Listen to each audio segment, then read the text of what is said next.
Bismillahirrahmanirrahim. Last week I was listening to the Sohbet when Sheikh was speaking about the importance of following mazhab. My question is, can anyone change the mazhab for his own benefits, or is it from the ego to think like that?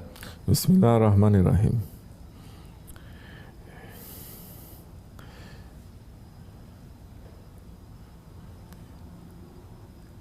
It is not a good thing to just change your mazhab. Not such a good thing that it's acceptable to change your mazhab just like that. Whether you change or you don't change, first man has to have a reason. What is your reason for changing? The reason why they say it is not good to just change your mazhab like this and like that is they have reasons to.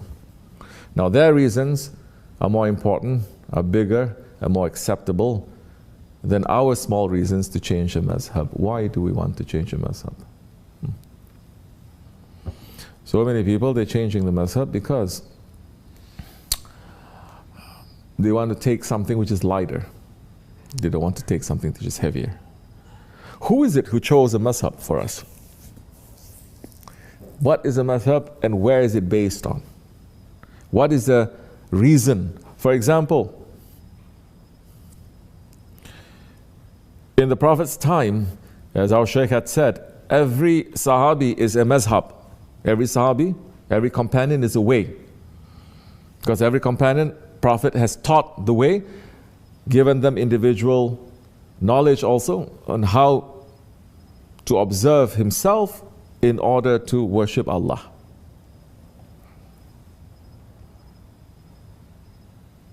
So that Sahabi would bring the way that he has learned from the Prophet to his own individual people, tribe. And in time, it got lesser because there are some ways that are less and some ways that are more. For example, out of 124,000 prophets, 124,000 Sahabis, companions,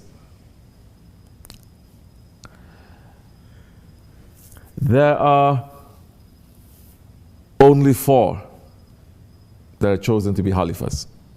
There are stations, there are levels of Sahabi. Not everyone is the same. There's a Noah above every Noah. So different Sahabis, they would have different secrets that are given to them. And some, they have more power, so they're able to exert their knowledge and their way to be more than others. For example, Hazrati Omar. Although different Sahabis, they see the Prophet do differently. Some they're saying the Prophet's praying like this, some they say it's like this, some saying it like this. But he laid down the law now. He says, no, from now on it has to be like this and like this and like this. Is he just saying it like that? No, he's basing it on the very high level of knowledge and secrets that he received from the Prophet and authority as the Khalifa.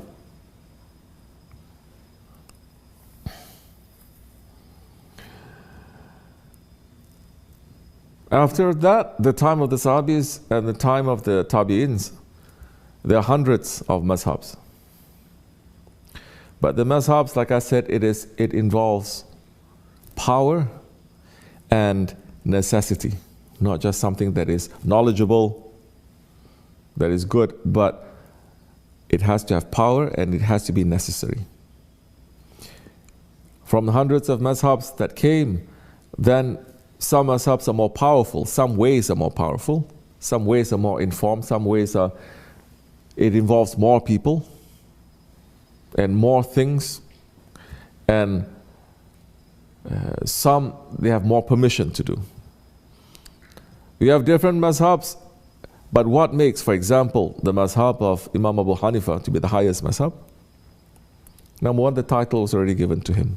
His level of knowledge compared to the other mazhab imams is highest. And the Ottoman Khalifa especially took from that and said, now it fits now for Muslims ruling from the West, from the Balkans, all the way to China, all the way to North Africa, everywhere. Now in that whole region especially, The mazhab of Imam Abu Hanifa, it answers so many things. And people can take it, and it is flexible, and it is, it is relevant until the end of time. So that mazhab became very powerful. So, why does a person now, if he wants to change the mazhab?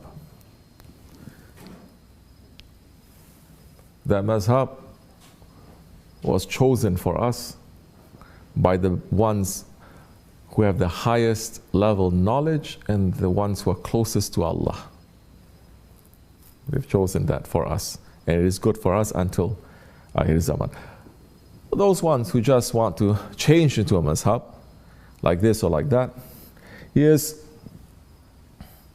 for what reason is he doing it? Does he know his own mazhab properly? The reason is very important. I was born, for example, in the Shafi'i mazhab. And that is the mazhab of, let's say, Southeast Asia, certain other parts of the world. It's a very big mazhab. Even Syria, certain parts, even Egypt, the Shafi'i mazhab. And there are certain things that are very strict about the Shafi'i mazhab. But now I'm following a sheikh. The reason I'm following a sheikh is to follow Allah's order. To be with the Salihin, to follow that one who, as you know, they are rightly guided to know, to get closer to Allah subhanahu wa ta'ala. And my shaykh is in the Hanafi mazhab.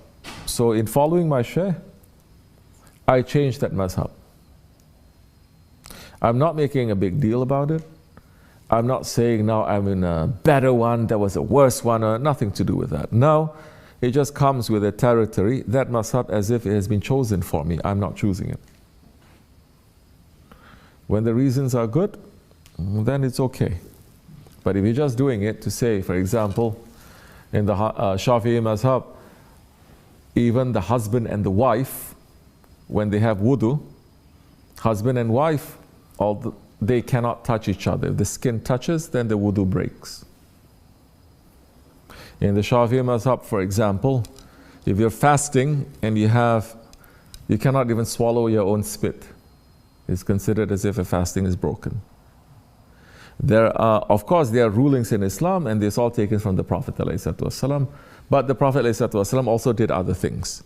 And Imam Abu Hanifa also is of the opinion, the high opinion, the knowledge also, to say that this Prophet ﷺ also did these other things.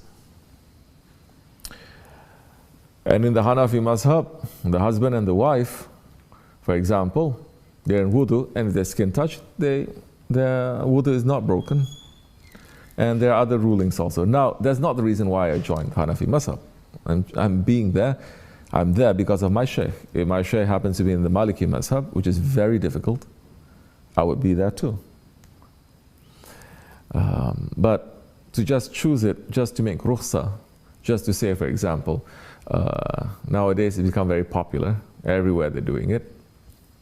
Oh, I like this woman, I want to marry her. Hanafi mazhab, you cannot just do that like that. So they say, oh, now I suddenly become Jafari.